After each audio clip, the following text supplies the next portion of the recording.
Estamos de volta com o Gazeta Entrevista e, mais uma vez, destacando aqui essa novidade, o Gazeta Entrevista de cara nova, um novo cenário, uma nova proposta, um novo formato, mas sempre com entrevistas interessantes. Eu estou recebendo aqui no Gazeta Entrevista hoje o deputado estadual Daniel Zen, do Partido dos Trabalhadores, ele que assumiu essa semana a liderança do governo na Assembleia Legislativa e vem aqui justamente tratar de alguns assuntos relacionados a essa primeira semana da atual legislatura. Boa noite, deputado, seja bem-vindo. Boa noite, Rogério. É uma satisfação estar aqui mais uma vez, agora numa outra condição, né? Pois é, a última vez que eu entrevistei o Daniel Zen, ele ainda era secretário de Educação, se não me engano, e ainda naquela discussão se seria ou não candidato a deputado. Hoje, já deputado e líder do governo. Essa responsabilidade, deputado, de ser o líder do governo na casa?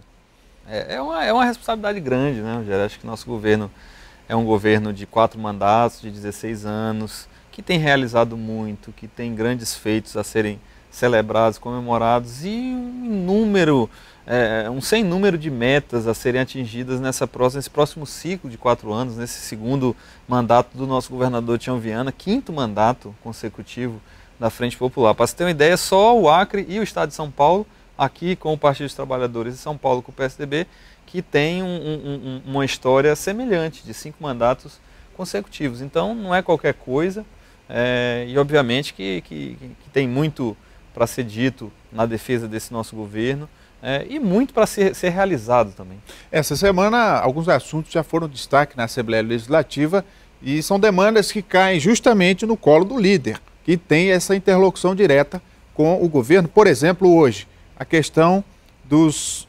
professores concursados que querem serem contratados pelo governo e houve um protesto hoje. Como é que ficou essa situação, deputado?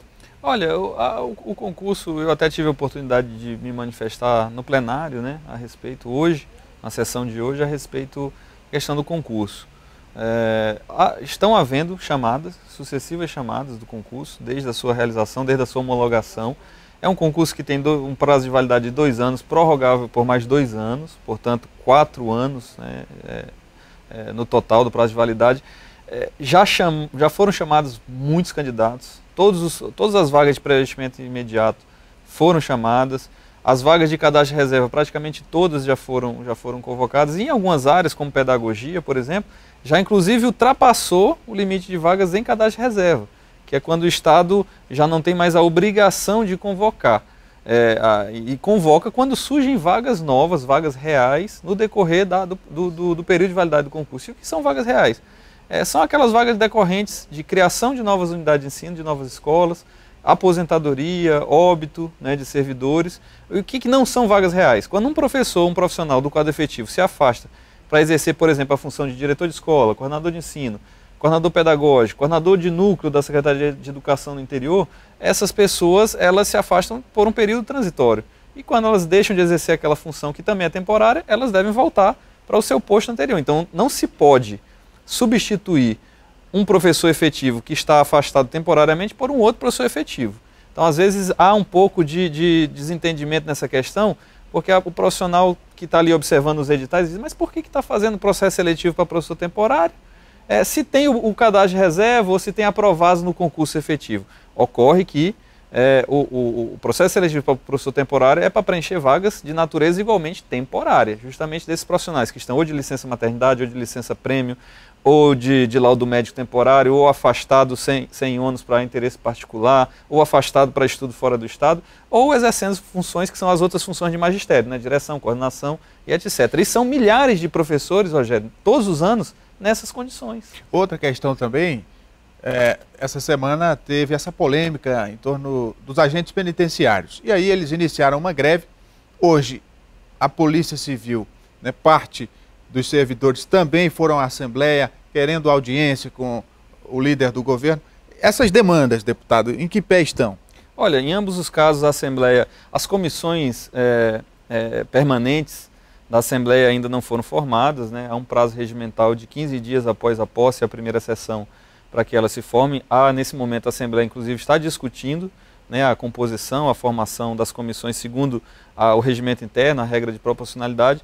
Então, enquanto as comissões não são formadas, e nesse caso seria um assunto a ser trabalhado com a Comissão de Segurança da Casa, enquanto as comissões são formadas, se pactuou a partir do nosso presidente, deputado Ney Amorim, com a mesa, que todos os grupos que vierem a demandar a atuação da Assembleia nesse momento, até que sejam formadas as comissões, serão recebidas por comissões provisórias, com a participação da situação, da oposição.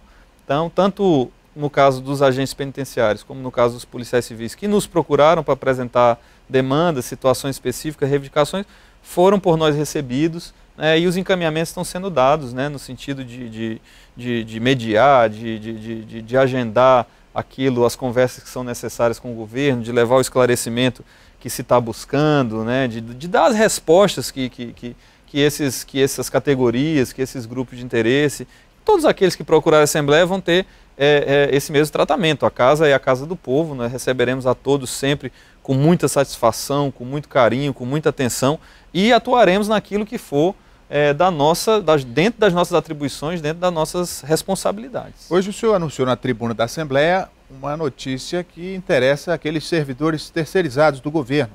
Havia um processo, na verdade ainda tramita esse processo na Justiça, uma ação do Ministério Público que impediu que o governo mantivesse contratos com terceirizados. Mas, por força de uma liminar, essa decisão caiu.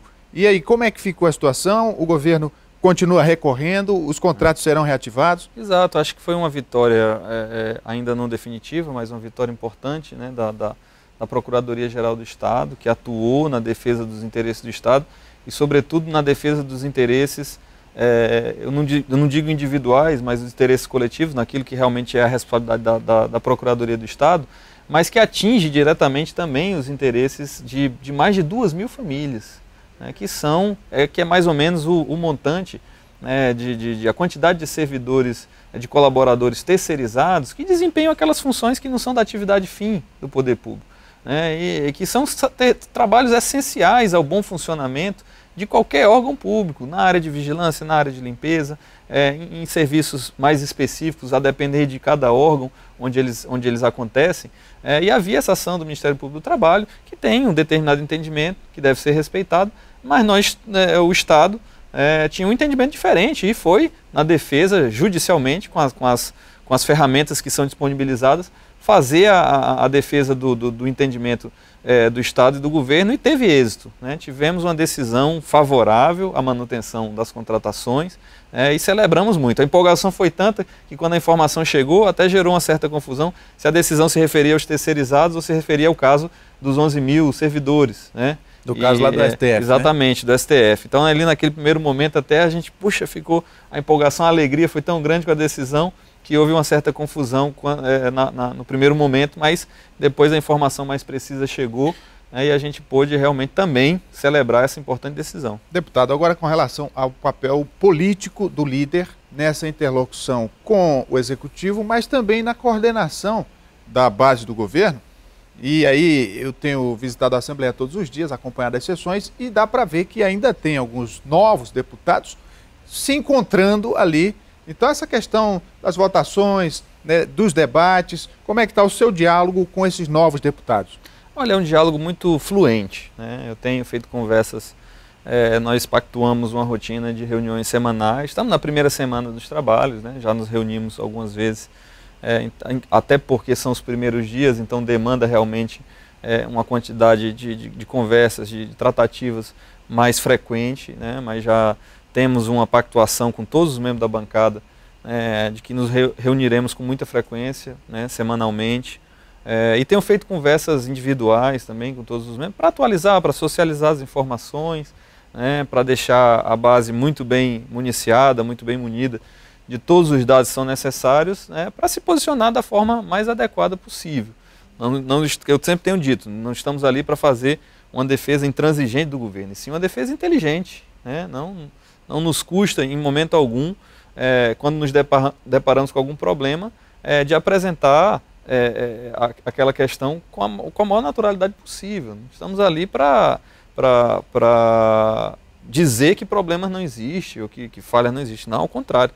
Estamos ali para salientar os bons feitos, as boas realizações, os bons propósitos do governo e a disposição de que em cada situação, problema, há uma disposição realmente muito intensa, né, da parte do governo de solucionar situações que talvez não estejam 100%.